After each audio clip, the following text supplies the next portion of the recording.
انہوں نے پانی پہ مصلی بچھایا، نماز پڑھنے لگے.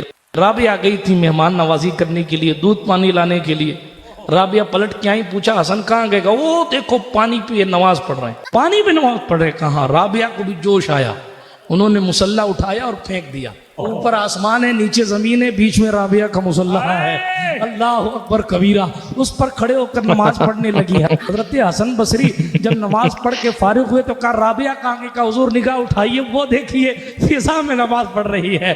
ولیوں کا کوئی اولمپک ہو رہا تھا جس میں کرامات کا مقابلہ چل رہا تھا. کیسی میں نے کہا نا کہ ان کے خطیبوں کا مقصد اصل میں اپنی عوام کو انٹرٹین کرنا ہے. اب سننے میں کتنا مزہ آ رہا ہے سننے والوں کو. جو آدمی اس کو سن رہا ہے وہ جب امیجن کر رہا ہوگا تو اس کو دیکھ کر کے کتنا مزہ آ رہا ہوگا. مطلب ایک لائیو ولیوں کا میچ چل رہا ہے جس میں کرامتوں کا مقابلہ ہو رہا ہے. تو کوئی زمین پر نماز پڑھ رہا ہے، کوئی آسمان پہ نماز پڑھ رہا ہے، کوئی پانی میں نماز پڑھ رہا ہے. اپنی عوام کی تفریح کرنے کے لیے یہ کتنی آسانی کے ساتھ دین کا تماشا کر رہے ہیں. اور یہ سب سے بڑا جھوٹ، یعنی بھائی جھوٹ بہت بری چیز ہے، پر سب سے بڑا جھوٹ اور سب سے قبیح جھوٹ وہ ہے جو دین کے نام پر بولا جاتا ہے. ان لوگوں نے نا دین کے نام پر جھوٹ بولنے کو اپنا کاروبار بنایا ہوا ہے. یہ دین کے نام پر جھوٹ بولتے ہیں. آپ ایسے جھوٹ بولے بھائی، آپ کو اتنا شوق ہے اگر لوگوں کو تفریح فراہم کرنے کا، آپ اسٹینڈ اپ کامیڈین بن جائیں، تفریح فراہم کریں. کم سے کم اس سے لوگوں کا ذہن خراب ہوگا، دین تو نہیں خراب ہوگا نا.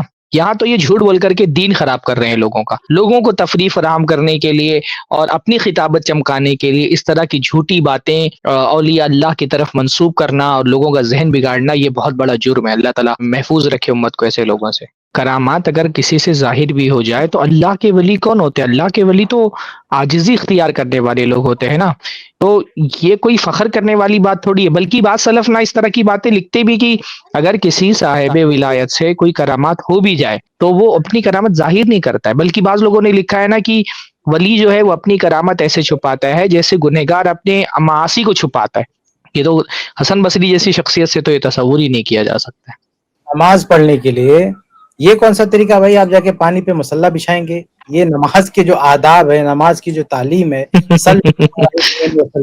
جس طرح میں نماز پڑھتا ہوں اس طرح سے آپ نماز پڑھو. اللہ کے نبی نے پوری زندگی میں کبھی مصلی نہیں بچھایا اور آپ جو ہے مصلی بچھا رہے ہیں وہاں پہ. جی یہ بھی اہم نقطہ ہے.